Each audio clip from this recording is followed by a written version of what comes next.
Hello everyone, आज हमारे काफ़ी दिनों के बाद नेक्स्ट क्लास में सीटेड की दे रही हूँ। उसके लिए सॉरी कि मैंने काफ़ी दिनों से नहीं करवाया क्वेश्चन। तो आज हम फिर से 10 क्वेश्चन सॉल्व करेंगे। तो हमारे फर्स्ट 11th क्वेश्चन मैंने करवाया थे 10 क्वेश्चन। अब 11th क्वेश्चन मैं पढ़ रही हूँ, रीड करो। आज 10 क्वेश्चन सॉल्व करेंगे, तो ध्यान से सुनिएगा। पहला क्वेश्चन 11th नंबर क्वेश्चन जो है वो है बाह्य अभिप्रेरणा में शामिल है।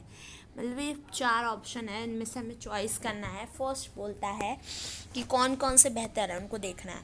प्रशंसा और दोषारोपण, सेकंड प्रतिस्पर्धा, थर्ड पुरस्कार और दंड, फोर्थ परिणामों का ज्ञान। मतलब बाह्य अभिप्रेरणा में शामिल कौन कौन सी चीज़ें हैं उसको हमें देखना है। तो इसमें से जो है कि बाह्य अभिप्रेरणा जो बाहरी रूप से जो अभिप्रेरणा दी जाती है वो अभिप्रेरणा होती है। तो अगर देखा जाए तो प्रशंसा ये भी इम्पॉर्टेंट है। सेकंड आता है प्रतिस्पर्धा भी होना बहुत ज़रूरी है बाह्य अभिप्रेरणा के लिए। पुरस्कार देना भी बहुत ज़रूरी है और परिणामों का ज्ञान होना भी बहुत ज़रूरी है। तो ये चारों ही ऑप्शन बाह्य अभिप्रेरणा के लिए इम्पॉर्टेंस माने जाते हैं। तो इसका आंसर जो होगा वो नंबर हमारा होगा फोर्थ नंबर आंसर, इसका राइट आंसर होगा।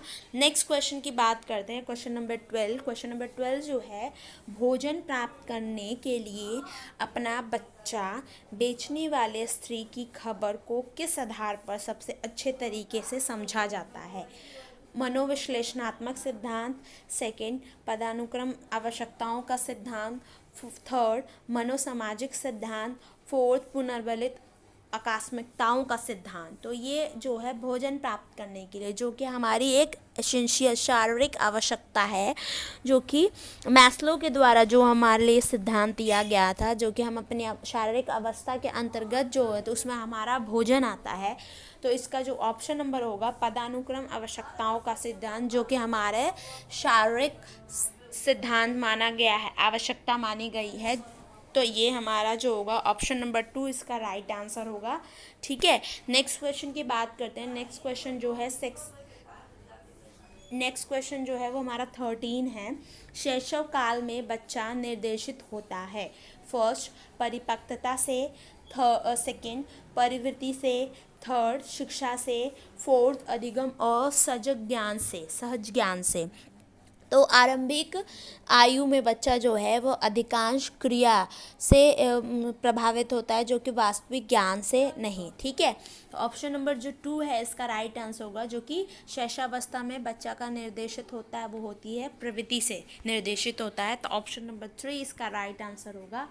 नहीं, 2 इसका राइट आंसर होगा। नेक्स्ट क्वेश्चन की बात करते हैं। नेक्स्ट क्वेश्चन 14 नंबर है।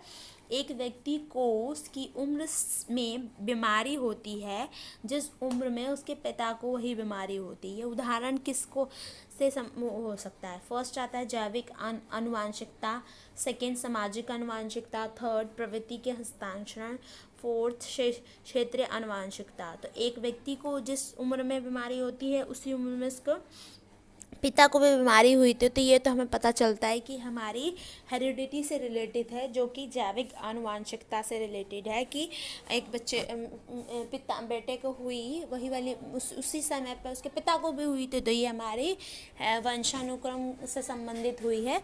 तो उसका आंसर जो होगा वो होगा जैविक आनुवांशिकता, राइट आंसर होगा। क्वेश्चन नंबर 15 की बात करते हैं कि डैश के अतिरिक्त निम्नलिखित तकनीक हैं जो परीक्षा के कारण होने वाली चिंताओं को दूर करने का प्रयास करती हैं। फर्स्ट ऑप्शन आता है प्रश्न पत्र के पैटर्न से परिचित कराना, सेकेंड आता है परिणाम के संबंध में बहुत अधिक सोचना, थर्ड आता है समर्थन प्राप्त करना, फोर्थ आता है विशेषताओं पर बल देना। मतलब इसमें पूछ रहा है कि कौन सी ऐसी परीक्षा के कारणों में होने वाली चिंताओं को दूर करने के लिए सबसे अच्छा माना जा सकता है।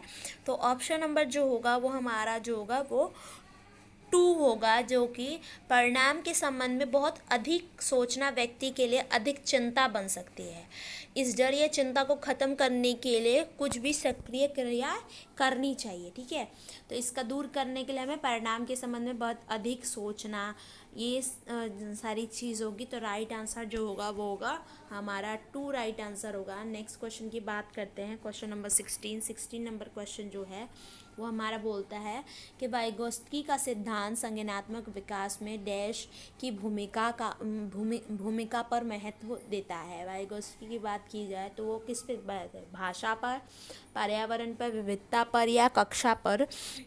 तो वाइगोत्स्की संज्ञानात्मक विकास मतलब भाषा अंतर्क्रिया के परिणाम मतलब भाषा पर ज़्यादा देते हैं, जो संज्ञानात्मक विकास में एक महत्व भूमिका का कारण माना गया है। तो ऑप्शन नंबर जो 1 है इसका राइट आंसर होगा, जो कि संज्ञानात्मक विकास में एक महत्वपूर्ण भूमिका निभाता है, वो है भाषा। नेक्स्ट क्वेश्चन की बात करते हैं, क्वेश्चन नंबर 70। छात्रों में पढ़ाई के दौरान जो कमियां रह जाती हैं उनके निदान के बाद होना डैश होना चाहिए। उपयुक्त उपचारात्मक कार्य होना चाहिए, संघन अभ्यास होना चाहिए, सभी पाठों का व्यवस्थित रूप से दोहराना चाहिए, शिक्षार्थियों और माता पिता को निष्कर्षों की सूचना देनी चाहिए। तो जो चीज़ कमियां रह जाते हैं उनके लिए हमें क्या करना चाहिए, हमने हमेशा रेमेडियल टीचिंग के बारे में पढ़ा है, जो कि उपयुक्त उपचारात्मक कार्य करना चाहिए ताकि बच्चा उस चीज़ में अच्छे से अनुसरण कर सके और उसको सीख सके और उसमें सुधार ला सके। तो ऑप्शन नंबर इसका जो होगा वो हमारा first number answer right answer होगा, उपयुक्त उपचारात्मक कार्य करना चाहिए। 18 की बात करते हैं, बच्चे अन्य लोगों के साथ बातचीत और संवाद की सहायता से दुनिया के बारे में जानते हैं। इस कथन द्वारा कौन सा सिद्धांत दर्शाया गया है। फर्स्ट आता है वाइगोत्स्की का सिद्धांत, सेकंड कोलबर्ग का सिद्धांत, थर्ड पियाजे का सिद्धांत, फोर्थ बीने का सिद्धांत। कि मतलब किसने बोला है कि बच्चा अन्य लोगों के साथ बातचीत और संवाद के साथ दुनिया के बारे में जानता है। तो इसकी जो है ये बात जो है वाइगोत्स्की ने कही है कि वाइगोत्स्की का सिद्धांत जो है उसमें बोला गया सामाजिक अंतर्क्रिया के द्वारा जो है वो बच्चा सबसे ज़्यादा अधिक और अच्छी तरह से सीखता है। तो ये समाज के बारे में जो कि वाइगोत्स्की ने बोला है, तो ऑप्शन नंबर 1 इसका राइट आंसर होगा। क्वेश्चन नंबर 19 की बात करते हैं, जो कि शिक्षक समूह परिचर्चा, समूह परियोजनाएं, भूमिका निर्वाह आदि जैसी कई समूह गतिविधियों में अपने शिक्षार्थियों को व्यस्त रखता है। ये सीखने के किस आयाम को प्रदर्शित करता है। फर्स्ट आता है भाषा निर्देशित अधिगम, सेकंड प्रतियोगिता आधारित अधिगम, थर्ड आता है सामाजिक गतिविधियों के रूप में अधिगम, फोर्थ आता है मनोरंजनात्मक माध्यम से अधिगम। तो टीचर क्या करना चाहता है, बच्चे में किस चीज़ को बढ़ावा देना चाहता है। तो ऑप्शन नंबर बात करते हैं थर्ड की, जो कि सामाजिक गतिविधि के रूप में अधिगम करवाना चाहता है, ताकि बच्चा जो है समूह में रहकर, जो हमने पढ़ाई के समूह में रहकर बच्चा सबसे जल्दी सीखता है और अच्छे से सीखता है। तो ये कोशिश कर रहा है कि बच्चा जो है वो सामूहिक रूप से समाज के साथ अच्छे से सीखे। फिर नेक्स्ट क्वेश्चन की बात जो करते हैं, नेक्स्ट क्वेश्चन जो है 20 नंबर क्वेश्चन है। 20 नंबर क्वेश्चन है, निम्नलिखित में से कौन सी पियाजे द्वारा दी गई ज्ञानेंद्रिय चरण की अवधि है। फर्स्ट 0 से 2 वर्ष, 1 से 3 वर्ष, 4 से 8 वर्ष या 5 से 12 वर्ष दी गई है। तो ज्ञानेंद्रिय जो चरण अवधि जो होगी वो होगी हमारे 0 से 2 वर्ष, मतलब बर्थ से 2 वर्ष की अवधि को पियाजे ने ज्ञानेंद्रिय मतलब जिसे हम इंद्रिय अवस्था बोलते हैं। तो ये आज हमारे 10 क्वेश्चन हमने सॉल्व किए। नेक्स्ट क्लास में फिर से नेक्स्ट 10 क्वेश्चन सॉल्व करेंगे। Thank you for watching my video and subscribe and like. Thank you.